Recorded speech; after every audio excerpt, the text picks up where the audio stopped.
Screens के बाद आ जाता है हमारा ग्रिट रिमूवल यूनिट्स। तो ग्रिट रिमूवल यूनिट्स में क्या क्या रिमूव होता है? ग्रिट रिमूव होती है।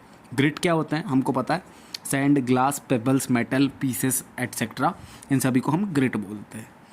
Grit removal is necessary as it is non-biodegradable and occupy a valuable space in the biological units and sludge digesters। तो जब हम हमारे वेस्ट वाटर को बायोलॉजिकल यूनिट्स में ले जाते हैं और स्लज डाइजेस्टर्स में ले जाते हैं, तब बेमतलब की ये जगह घेरता है, वैल्यूएबल जो हमारी बहुत ज़रूरी स्पेस है। और क्योंकि ये नॉन बायोडिग्रेडेबल है और हमारी जो बायोलॉजिकल यूनिट्स हैं और स्लज डाइजेस्टर्स हैं ये सारे सिर्फ बायोडिग्रेडेबल ऑर्गेनिक मैटर को ही डिकम्पोज करते हैं, तो ग्रिट को ले जाने का कोई मतलब नहीं है वहाँ पे। तो इसलिए हम इसको पहले ही रिमूव कर देते हैं ग्रिट रिमूवल प्रोसेस में। तो ग्रिट रिमूवल इसलिए ज़रूरी है क्योंकि इसमें नॉन बायोडिग्रेडेबल ऑर्गेनिक मैटर होता है जिसका कोई मतलब नहीं है आगे ले जाके बायोलॉजिकली इसको ट्रीट करने के लिए। एडिशनली अगर बात करें तो such material can be easily disposed in the landfills. और इस तरीके के जो भी ग्रिट हम रिमूव करते हैं उसको हम नॉर्मली लैंडफिल्स में ले जाके डिस्पोज कर सकते हैं। It is possible to separate this material from the other solids by ensuring differential settlement in a grit chamber और अ डिटीरियस टैंक। तो जो अगर हम इनको सेपरेट करना चाहते हैं, अगर जो भी हमारा वेस्ट वाटर है उससे अगर हमको ग्रिट को सेपरेट करना है तो बहुत ही सिंपल डिफरेंशियल सेटलमेंट करना है बस हमको उसका। अब डिफरेंशियल सेटलमेंट क्या होता है? सिर्फ इनऑर्गेनिक्स जो रहते हैं वो जो जिस तरीके से इनऑर्गेनिक मटेरियल जो भी रहते हैं वो जब सेटल होते हैं उनको हम बोलते हैं डिफरेंशियल सेटलमेंट। तो जो भी सेटलमेंट ग्रिट चैम्बर में होता है या डिटीरियस टैंक में होता है वो किस टाइप का सेटलमेंट होता है, ये भी एक ऑब्जेक्टिव इंपॉर्टेंट क्वेश्चन है। तो वो होता है डिफरेंशियल सेटलमेंट होता है। ग्रिट चैम्बर कैसी होती है? ग्रिट चैम्बर उसका डिज़ाइन देख लेते हैं। तो ग्रिट चैम्बर जो रहती है उसमें टाइप 1 सेटलिंग होती है या फिर डिस्क्रीट पार्टिकल सेटलिंग होती है। जो डिफरेंशियल सेटलमेंट हमने देखा ना अभी, वो एक तरीके से टाइप 1 सेटलिंग उसको बोलते हैं या डिस्क्रीट पार्टिकल सेटलिंग उसको हम बोलते हैं। तो टाइप्स ऑफ सेटलिंग्स देख लेते हैं पहले कि क्या क्या होते हैं। तो टाइप 1 या फिर डिस्क्रीट पार्टिकल सेटलिंग बोलते हैं उसको। टाइप 2 यानी कि फ्लक्युलेंट सेटलिंग होती है। टाइप 3 मतलब जोन और हिंडर्ड सेटलिंग होती है। और टाइप 4 मतलब कंप्रेशन सेटलिंग होती है। तो ये 4 टाइप की सेटलिंग्स होती हैं। मतलब जब भी कोई चीज़ ऊपर से नीचे सेटल होती है पानी में तो 4 तरीके से सेटल हो सकती है वो। या तो डिस्क्रीट पार्टिकल मतलब अलग अलग हर पार्टिकल अपना डिफरेंशियल अलग अलग तरीके से सेटल होगा अपना अपना। फ्लक्युलेंट सेटलिंग हो सकती है, मतलब क्या होगा, वो जो पार्टिकल्स हैं वो सब पार्टिकल्स आपस में जुड़ जाएंगे और फ्लॉक बना लेंगे और फ्लॉक बना के वो सेटल कर सकते हैं। या फिर जोन और हिंडर्ड सेटलिंग हो सकती है, या अलग अलग जोन फ्लॉक्युलेंट से फ्लॉक्स जो बनते हैं उन फ्लॉक्स से भी ज़्यादा बड़े बड़े जोन में वो पार्टिकल्स इकट्ठे होंगे और फिर उसके बाद वो सेटल होंगे। तो उसको हम जोन सेटलिंग बोल देंगे। या फिर कंप्रेशन सेटलिंग हो सकती है, ऊपर से कोई प्रेशर लगाया जाएगा, उनको कंप्रेस किया जाएगा और तब जाके वो पार्टिकल जब नीचे सेटल होंगे पानी में तो उसको हम टाइप 4 कंप्रेशन सेटलिंग बोलते हैं। तो इस तरीके से 4 टाइप के सेटलिंग होती है। इसमें जैसा कि आप देख सकते हैं हर पार्टिकल जो है वो इंडिविजुअली सेटल होता है। Particle don't have enough time to interact with each other. इसमें हर पार्टिकल के पास कोई टाइम नहीं होता कि वो दूसरे पार्टिकल के साथ मिले, जुड़े, फ्लॉक बनाए और उसके बाद सेटल हो, तो वो अपना इंडिविजुअली सेटल हो जाते हैं। इन ग्रिट चैम्बर टाइप 1 और discrete particle settling is performed. The specific gravity of particle for design is taken is 2.4 से 2.65। तो ग्रिट जो होती है हमारी ग्रिट चैम्बर में उसकी स्पेसिफिक ग्रेविटी हम लेते हैं 2.4 से 2.65। मतलब हम ऐसा मान के चलते हैं कि ये जिन भी पार्टिकल्स की स्पेसिफिक ग्रेविटी इतनी होगी वो तो सेटल हो जाएंगे। स्पेसिफिक ग्रेविटी जैसा कि हमको पता है कि कोई भी सब्सटेंस की डेंसिटी अपॉन स्टैंडर्ड सब्सटेंस की डेंसिटी को हम बोल देते हैं स्पेसिफिक ग्रेविटी। अब स्टैंडर्ड जो भी सब्सटेंस है वो हम मतलब लिक्विड के अगर उसमें माने तो स्पेसिफिक ग्रेविटी हम मतलब स्टैंडर्ड सब्सटेंस हम वाटर को मानते हैं जिसकी की डेंसिटी कितनी होती है 1000 kg/m³। तो डाया जो होता है किसी भी पार्टिकल का, अगर हम उसको डिज़ाइन कर रहे हैं ग्रिट चैम्बर के लिए तो हम ये एज्यूम करते हैं कि 0.2 mm से बड़े डाया के पार्टिकल के लिए हम उसको डिज़ाइन करते हैं। Grit chamber should always have a standby extra unit. तो हमेशा एक standby unit, extra unit हम रख के चलते हैं ग्रिट चैम्बर के लिए। Grit chamber majorly are 2 types, 2 तरीके के होते हैं, horizontal flow non aerated type या फिर हॉरिजॉन्टल फ्लो एरिएटेड टाइप। तो ये 2 तरीके के, मतलब एक में तो हवा रहेगी, नॉन एरिएटेड रहेगा, और एक एरिएटेड रहेगा और एक नॉन एरिएटेड रहेगा, और फ्लो दोनों में हॉरिजॉन्टल रहेगा।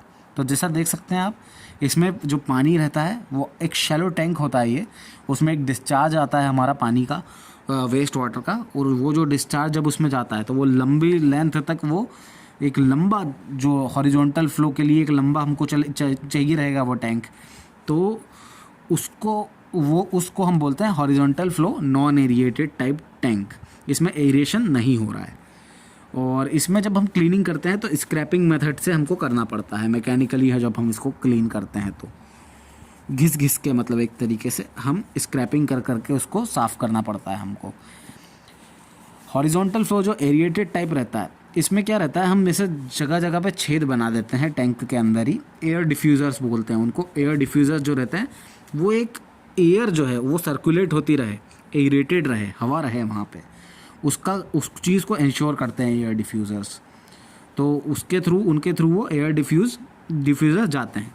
तो ऑर्गेनिक पार्टिकल जो होते हैं उनकी स्पेसिफिक ग्रेविटी 1 से 2 होती है, और इनऑर्गेनिक पार्टिकल जो रहते हैं उनकी स्पेसिफिक ग्रेविटी ज़्यादा होती है, इसलिए वो सेटल डाउन हो जाते हैं।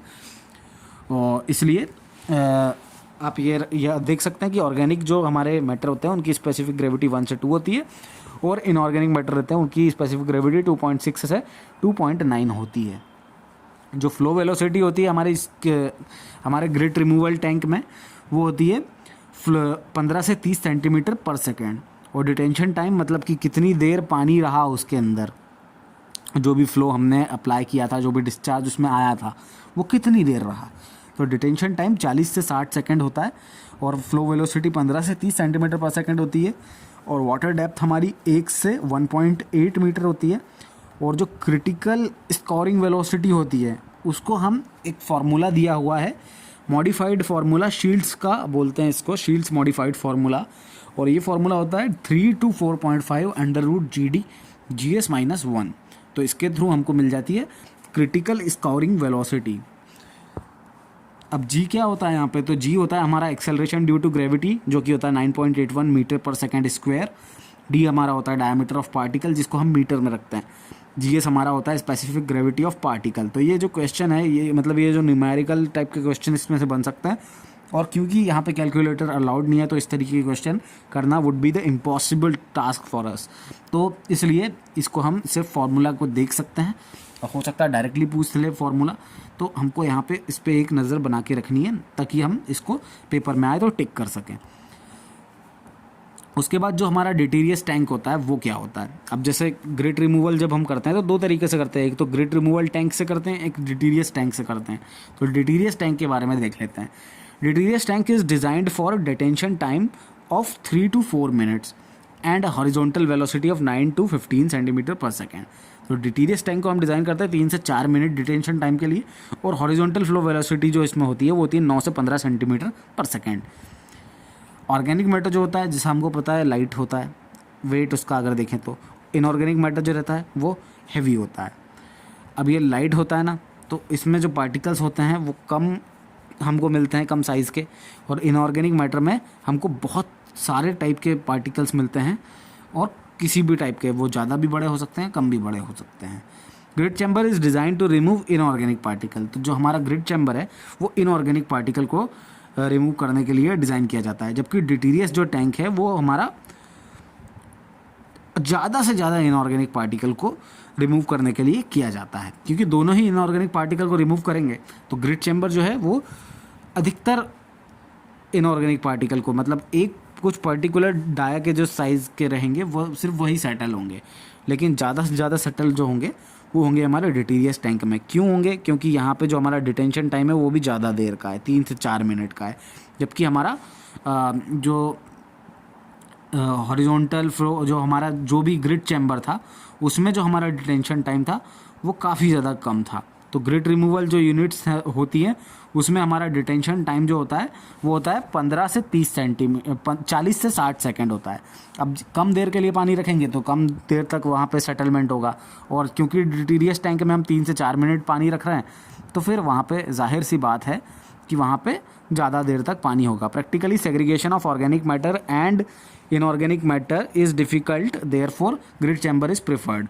क्योंकि हम ऑर्गेनिक मैटर और इनऑर्गेनिक मैटर को शुरू में ही, क्योंकि सबसे शुरू में प्रोसेस हो रही है ये, स्क्रीनिंग के बाद ग्रिड रिमूवल हो रहा है, तो शुरू में ही हम इसको सेग्रीगेट नहीं कर सकते हैं, ऑर्गेनिक मैटर ये है, इनऑर्गेनिक मैटर ये है, तो इसीलिए हम ग्रिड चैम्बर को प्रेफर करते हैं। अब फिर अगली प्रोसेस जो आती है वो होती है स्कम रिमूवल। स्कम मतलब क्या होता है? Fat, oil, grease, soap, wax वगैरह ये सारी चीज़ें स्कम होती है हमारी। तो स्कम को रिमूव करते हैं। तो remove the scum various methods can be used. कौन कौन सी मेथड से हम इसको स्कम को रिमूव कर सकते हैं? स्कीमिंग टैंक, हम सेकेंडरी ट्रीटमेंट जो प्लांट है उसमें हम स्कीमिंग टैंक लगा सकते हैं, या फिर जो गैस के ट्रैप्स होते हैं, ऑयल एंड ग्रीस के जो ट्रैप्स होते हैं सीवेज सिस्टम में, उसको लगा सकते हैं हम, या फिर सरफेस स्क्रैपर जो होता है, मतलब जो पानी की सरफेस से प्राइमरी सेडिमेंटेशन टैंक से इस स्कम को हम रिमूव कर सकते हैं। तो skimming tank in sewage treatment plant जो रहता है, जो हमारे सीवेज ट्रीटमेंट प्लांट है, उसमें स्कीमिंग टैंक कैसा होता है? सबसे पहली मेथड जो है वो हमारी स्कीमिंग टैंक की है। तो स्कीमिंग टैंक किस टाइप का होता है? जैसा कि आप देख सकते हैं यहाँ पे नीचे एयर डिफ्यूज़र्स लगे हुए होते हैं, और ऊपर वहाँ पे वो एयर जो है वो पास कर रहे होते हैं, और एयर के पास होने से जो भी स्कम रहती है वो ऊपर की सरफेस पे चले जाती है, और इसका ऊपर की सरफेस पे जाने के बाद हम उस स्कम को स्क्रैप कर सकते हैं, मतलब कि हटा सकते हैं उसको। ऑयल और ग्रीस टैप्स जो होते हैं, मतलब ऐसे जगह जगह पर हम एक टैंक बना देंगे, और वहाँ पे जो ग्रिट रहेगी वो तो नीचे सेटल हो जाएगी, और जो हमारी ऑयल और ग्रीस हैं वो जो हम ट्रैप्स बनाएंगे, जो जालियाँ बनाएंगे ताकि उसमें ऑयल और ग्रीस जो रहे वो ट्रैप हो जाए, तो उस तरीके की जालियों से हम इसको रिमूव कर सकते हैं। और सरफेस स्क्रैपर में क्या करेंगे? सिंपल, आप देख सकते हैं बॉटम स्क्रैपर भी होता है, और यहाँ पे स्क्रैपर्स होंगे, या फिर हम इंक्लाइंड स्क्रैपर लगा देंगे और सरफेस पे भी स्क्रैपर लगा देंगे, और जहाँ से भी हो सकता है हम वहाँ पे से ऑयल को स्क्रैप कर लेंगे। ऑयल या ग्रीस या वैक्स या जो भी हो, उसको हम स्कम को स्क्रैप कर लेंगे।